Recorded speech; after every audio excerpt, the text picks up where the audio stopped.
Now this term, it was the whole term about truth.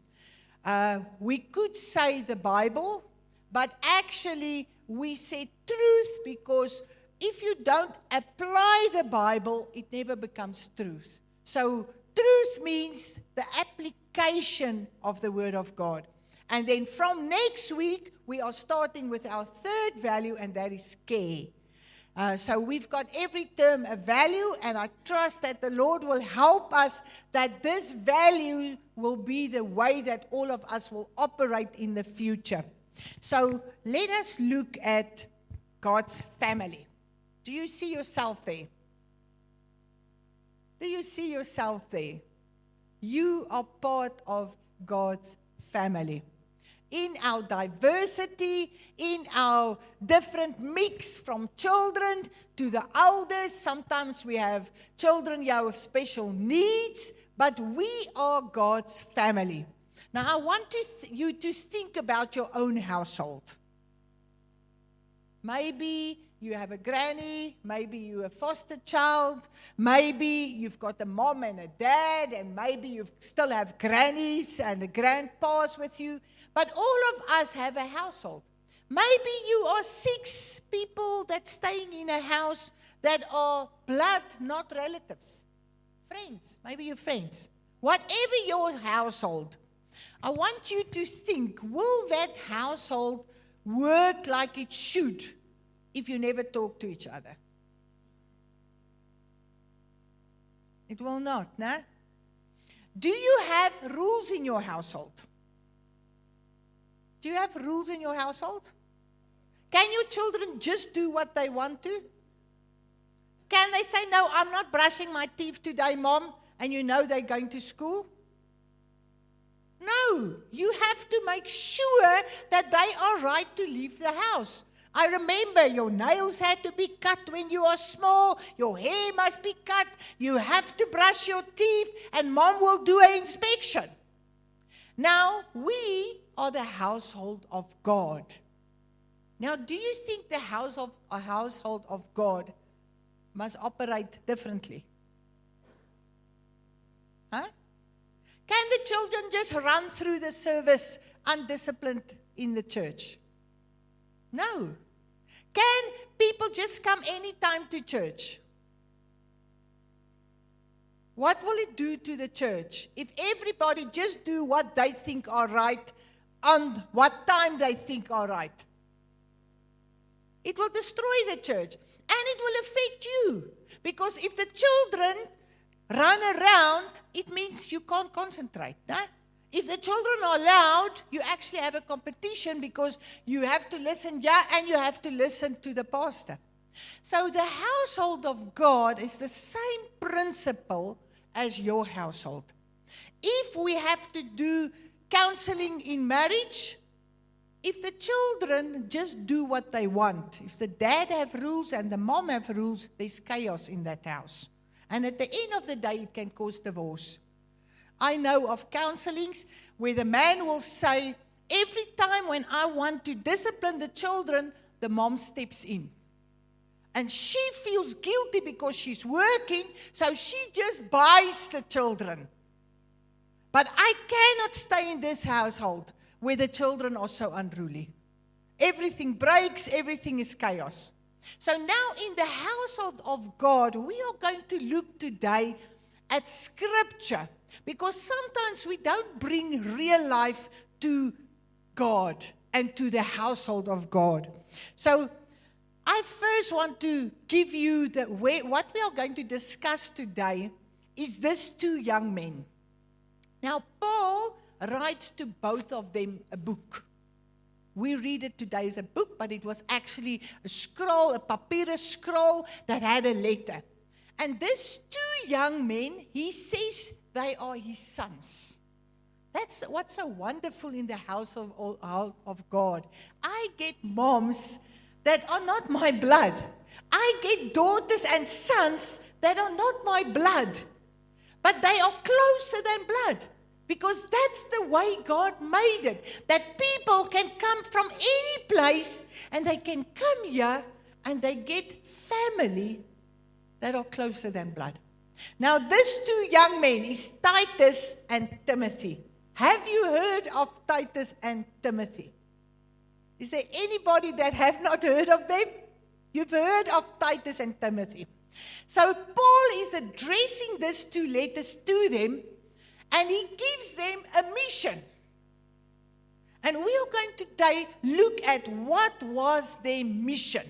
Because sometimes when we're in a new season, the Holy Spirit wants to awaken stuff for where you are and what your role must be.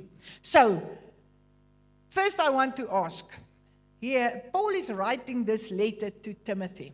We're going to look at what he writes to Timothy and what he writes to Titus. But in his first letter, he writes about a soldier, an athlete, and a farmer. What do you think these three have in common? Now I want you to read with me this passage, and then I'm going to ask you, what is it that stands out between the three? We are reading in 2 Timothy 2 from 1 to 6. Now this is the letter first to his first son Timothy. You therefore, my child, be strong in the grace that is in Christ Jesus. And the things which you have heard from me in the presence of many witnesses, entrust these things to faithful men and women who will be able to teach others. Suffer hardship with me as a good soldier of Christ Jesus. No soldier in active service entangles himself in the affairs of everyday life, so that he may please the one who enlisted him as a soldier. And also, if anyone competes as an athlete, he's not crowned unless he competes according to the rules. The hard-working farmer ought to be the first to receive his share of the crops. Now, what do you think are standing out?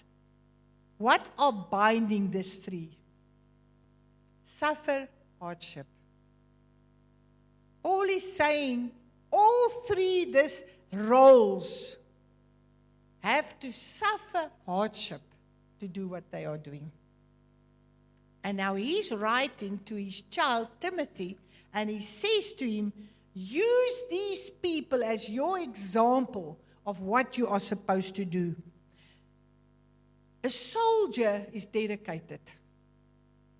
He says the soldier cannot focus on civilian life while he's a soldier. If it's party, if it's Christmas, if it is death in the family, he's first a soldier before he acts on his family, unless he can take leave. But we all know in crisis situations, he can't get leave. If you're an athlete, you must just go to Virgin Active 5 o'clock in the morning to see how many dedicated people we have in this coldness that are 5 o'clock in the morning. And when you go 5 o'clock, when you ride with a car, there's a lot of people running in the dark with bands. Dedication, discipline. And then the farmer must persevere. He puts seeds in the ground and he doesn't see a harvest. In faith, he's doing things and believing it will work out good. So now Paul is writing this letter and he says, Timothy, suffer hardships. And he uses this three as an example. Now let's look what he says to Titus. He says, for this reason I left you in Crete, that you would set in order what remains and appoint elders in every city as I directed you. So Paul is writing to these two people that he's actually giving his legacy to, and he tells them according to their personality, according to what they can do, what they are supposed to do in a specific church. So to Timothy, he's saying, I want you to get people, and what I learned you, what I taught you, I want you to trust and teach them. And to Titus, he says, go and put that church in order. Are both working for the Lord? Are both working for the Lord? Both are working, and it's two young men.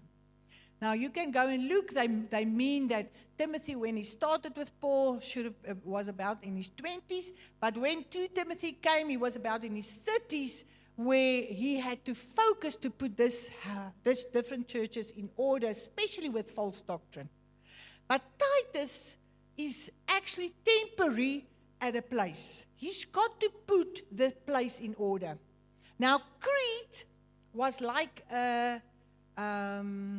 what do you call it? This people that robs the ships, a pirate. Crete was like a pirate city. So little young boys that grew up, little young girls, do you think they knew what is honesty in this city? No, because the culture was one of piracy. The culture was one of deceiving. So now the church will not immediately have the right standard, because they must be taught what is truth. So when Titus have to go, he says, I want you to put in order. And to set in order is a medical term. Now remember, when you go to a doctor and you have to go through operations, it's not always easy and painless when you go through an operation. He says set in order. It means straighten out. If you break a leg, if your arm is twisted, it's pain. And now he must go and set this church in order so that God can really do what he wants to do in this church. And then the second part is, for both of them, is to raise elders. Now just think, do you think it was easy? Do you think these 2 young men had an easy job? No, because people don't want to take leadership. We today see it in families. I have to do such stressful work. I don't have time to sort out my children and teach them discipline. A dad says, I have so much stress at work. Mom must look after the children. But dad talks once and they listen, and mom shouts 10 times and they don't listen. No, that's practical, my household. But now, God's household, leaders must be raised. And that's what he said to both of them. I want you to get elders. Because God's household cannot function like it must if we don't have deacons and elders. I previously said to you, elders, the difference between an elder and a deacon is that elders also teach. Deacons is all your ministry in the church. And then we see that Paul writes to both of them, this is how an elder must look. This is how a deacon must look. And it's not near to the culture that we have today. I mean, can you think how the culture must have been if you were a Roman? Because that's Timothy. That's Ephesians where Timothy was. How the culture was if it's a pirate city. So, we see both of them with their personality have different roles. Was it easy to appoint? No. Now listen here what he says. Leadership starts with self-leadership. It starts with me leading myself. If I can't lead myself, how do I lead other people? He writes to Titus, he says, in all things show yourself to be a model of good works, with purity in doctrine, dignified, sound in words which is irreproachable, so that the opponent will be put to shame, having nothing bad to say about us. The Voice message says, go out of your way to do what is right. Speak the truth with a weight and authority that comes from an honest and pure life. If ever there's a time that people don't speak the truth, it's today. You have to speak the truth. And that means that sometimes you're going to offend someone. But it's not truth if it's not truth. So Paul writes to me and he says, start with your own life first. And I don't think it was easy for Titus to speak the truth with his people. Can you think, from the morning to the night, he had to talk truth, because the culture was one of lies and deceiving and robbing people. It's a piracy town. So can you think how difficult it must have been for him to do this? Let's look at Timothy. Timothy is more a shepherd personality. And now Paul writes to him and he says, God has not given us a spirit of timidity, but of power and love and self-discipline. That was his weakness. That was his weakness. He had to address people that was older than him. He had to address mothers and fathers and young people. And now Paul says to him, don't be a coward. Stand up, because God has given you a spirit of boldness, a spirit so that you can stand for the truth. And then if you go and read, you will see that he told him how he must work with this group, how he must work with this group, how he must work with this group. But the big thing is, Timothy had to stand up. If it comes to my mind, remember Abram and Isaac? They had maybe the same temperament as Timothy. What did they do when the king wanted their wives? Says, my sister. And he sent them to the palace. So all of our temperaments have weaknesses. Now there, in that case, at the end, after she was a lady that the king wanted, and maybe, I don't know how far he went, but the Bible says, the king said, how could you let us sin? Why didn't you tell the truth? Now we've got the Holy Spirit, and now he says to Timothy, Timothy, don't be timid. Stand up for the truth. Don't let this church be robbed. Let God's household be robbed, because what was important in you so many times, what you have seen me doing, that I want you to do. So leadership, growing in the Lord, first starts with yourself. You know what God has put in you. If you abide in the vine, He will tell you, I want you to commit to this. I want you to do this. But if you cannot stand, you listen to all the voices around you. All the voices from the enemy that tells you, no, you don't qualify. You can't do this. You know most these battles that we have. But now, the big thing is both of them had to look after the household of God. So Paul's instruction to the two young men was, Timothy, the truth will set you free from fear. Titus, the truth will set you free from disorder. Disorder is, if you go to the Bible, it will say in the last day, this is what we will have. And we do have it. I mean, teachers can't do a class anymore because parents don't teach their children to respect older people. Teachers are in mental institutions because of disorder. Now, why will it not come to the household of God? So now he's speaking with them and he says, guard the gospel, endure hardship, and raise up faithful leaders. Faithful leaders. And if we said last week, we said Doxa Bedelia is under construction, and we want to do what God wants to do. So I want you to go and pray. Because we need leadership in this church. In every ministry, we need committed leadership. Leadership that loves God's household more than themselves. That loves God's mission for this household more than their own pleasure and not committing. So go and pray.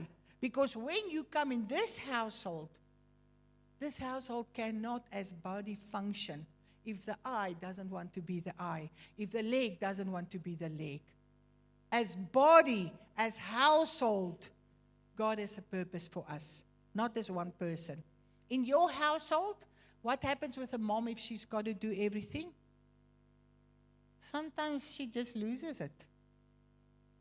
Why will God's household function differently? We all have roles. We all have gifts. And together we will be the household that God wants us to be.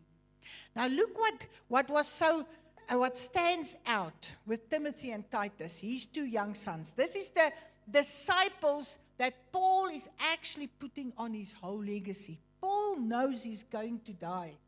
He's in jail. He knows this is the next step. So he is preparing these two young men to take over what he's doing. He talks with both of them. If you take the blue is Timothy, the green is Titus. He talks with both of them about fear versus boldness. He talks with them about guarding the truth. And you know, I said to the harvesters, I challenge you to go and look what you believe. Is it really the truth? In that time, so many years back, when there was not books like today, where there was not social media, where there was not a YouTube, he already ended each book with God the truth. Don't just believe what you believe. Go and read it for yourself in the Bible. Make a study of it. And if you're not sure, speak with people. But God the truth. Leadership and courage. He talks with them about leadership and courage. Something must in you overcome your fear. Something in you must overcome the audience. Because if God says, this is what I want you to do, you are only in line to listen to Him. Church order. He talks with them about church order. This is how the household of God can function. And then he talks about multiplying leaders. So what is the culture that we want to grow in Doxa? We want to grow a culture. If Bonkie is at the back at the welcoming, Bonkie must already start having someone next to her that she's training how to run the info desk. If AB is on the stage, discipleship says he's already investing in someone that can be part of the worship team. That's the culture that we see in the Bible. I remember when I gave my life to the Lord, very young, we sang that song, Must We Meet Him with Empty Hands? Moet ek gaan met leë hande? Is there anybody that knows that old song? Yes. Moet ek gaan met leë hande? Must I go and meet my Lord with empty hands? Whose hand are you holding? Whose hand are you holding? Because that's how the household of God works. Just like your household. You sometimes teach your child without the word wrong stuff. It's normal. In your household, you are teaching your children. Sometimes without the word, you are giving a wrong message. But sometimes you are purposefully teaching your child, this is what it is supposed to do. Now, this is the household of God.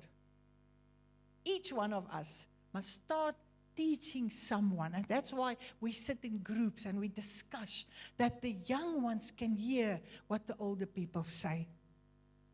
So a healthy church starts with leadership. Timothy was challenged to multiply faithful teachers. Titus was challenged to establish godly, mature, faithful elders.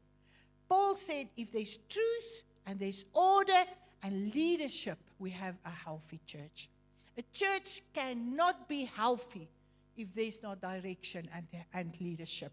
A household cannot be healthy if there's not leadership. You know, I'm a granny. All my rules are not the same as mom and dad. We always joke in the family. When they come to, Leontay is 5, and she will say, Granny, you know, it's very nice to be in your house because your house doesn't have the rules that mom and dad have. No, I'm a granny. My house, I don't have the same role as mom and dad. But there's definitely roles. There's a role for a granny and there's a role for a mom. It's not the same roles in raising a godly generation. So God's gift of leadership for a healthy church family. Just want you to see this. And when I see this, I'm glad I'm in the culture that I am today. This church, they faced serious problems. Crete, troubled by false teachers, rebellious people, and disorder. Timothy had to deal with false doctrine, divisions, and people abandoning the faith. These people did not abandon the faith because of sin. They were killed in serving the Lord. We always say, oh, I will serve the Lord. But if they come here and they shoot us, will you really serve the Lord? This was the area that they grew up. This is where they had to look after, to set God's household in order. The qualifications for people that was in ministry is very high. It was not the culture. The culture was rotten. And Paul said, this is a deacon. This is an elder. They had to protect the church with sound doctrine. They had to refute false teachers. They had to shepherd God's flock. And they had to guard the flock. If you go to 2 Timothy, it says there that Paul was really worried that these believers are not going to go through with the suffering. There was pressure from culture. Cretans are always liars. This is what one of the historians, one of the leaders wrote. This is how he explained the Cretans. He said, they are evil beasts. They are driven by selfish instincts. They are lazy gluttons. Unwillingness to work. Self-indulgence. And then in Ephesians, where Timothy was, it was a pagan culture. And then Paul writes to them, and I said, I am entrusting the future of the church in your hands. These leaders had to form a new kingdom culture. A new kingdom culture. And we, in our diversity, are part of this kingdom culture. How can the truth set us free to create this culture? How do you think we can create this new kingdom culture? So practical, what we are doing in Bedelia is, this morning the welcoming group had a training so that everybody in the welcoming knows this is the way we are functioning in the welcoming. This is our standard. Now after the service, the worship team and the Sunday school teachers are with Tanya, and they are being trained, and then there's a commitment form, and from now on, this is how we work further. So if you feel you want to be part of the worship team, you first find out, but what is expected if I am part of this? How do you function? What is the heart of the worship? So we want to get our house in order. If a nephew and a niece come to your household, you tell them, listen, we sleep 8 o'clock in the night. You don't go out of the house before you ask me permission or tell me, because that is the way that you can make sure a niece and a nephew are also safe. Your children know this is the rules. We don't go out of the gate unless you came and asked me permission. There's certain rules. There's certain things to actually make the house run right. Now that is where we are with the whole of Theodoxa. We realized because we have different cultures, because we come from different churches, we're not always on the same stage. This is the practical what we can see. Now, our emblem, everybody that were part of our outreaches, that are part of a ministry, have a shirt with our emblem. On our emblem, we have 1 Peter 2 verses 9.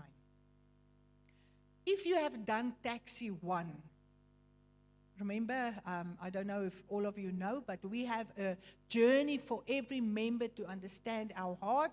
Taxi 1 to 5, we will see how many people have not done Taxi 1. Taxi 1 explains what is our heart. What does God expect from us that are part of this body? Because you can go to another AFM church and their focus will be different. This house we have certain things that we as leadership feel this is what the Lord put on our heart, and this is where we are moving. So we start with Taxi 1. If you've done Taxi 1, you also fill in a membership form, and then we know you know this is the heart, and you can commit to this heart. If you are part of the Botha family, you cannot just come in our family and say you now Botha. Somewhere there must be some agreements that we are now part of the Botha family. When a new daughter-in-law comes, she knows what is our culture, what is important for us, how we mix, how we party. That's the agreement. So in this church, we have the same principles, so that from our teens, they can commit and say, yes, I want to grow, and I'm prepared to commit to this church. Now listen, this is the kingdom culture. You are God's chosen and special people. You know, if I just hear chosen, I feel special. You are chosen. You didn't just come to this church. It's the Holy Spirit that made that you come here. It's the Holy Spirit that put you part of this body. And you are here with a purpose. You are a group of royal priests. Do you understand what it means that you are a royal priest? In the Old Testament, only if you were born a Levi could you be a priest. If you're not born in the Levi family, you cannot bring an offering to the Lord. We know a few people that died because they brought the offering. Now, God says you are now a royal priest. You can now bring offerings. You can help people to get rid of all their sin. You can take someone's hand and pray with them. That means you're a royal priest and a holy nation. We are a holy nation. Doxa is people that are set apart for a purpose. Because God knows what is happening in our country. Now He put us as a diverse people, out of different families, out of different races, out of different backgrounds. And He puts us together. And why? Now you must tell all the wonderful things that He has done. That's why He saved you. The Bible talks about fat cats.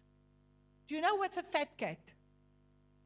It's people that just want more and more and more knowledge. And they don't go and tell people about what God has done. You are called, you are in service to go and tell people the good news. And as household, we want to grow you, that you, like Timothy, can change the fear for boldness. So what is the leadership principles? He was sent to put God's house in order. You are part of putting God's house in order. Where are you fitting in? To develop and appoint elders. A pastor is not sent to just preach sermons.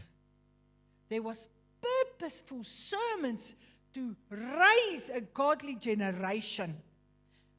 My child, and I want you to put your name there, be strong in the grace. And the things you have heard from me in the presence of other people, entrust it to faithful girls and boys. I know you're working with girls and boys. That will be able to teach others. I want you to put your name there. Pride. My child, be strong. Francina, my daughter, be strong. Put your name there, because this verse is for you. And you know, only you can do this.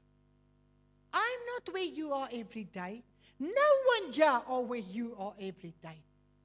But you are called, Diane, my daughter, be strong.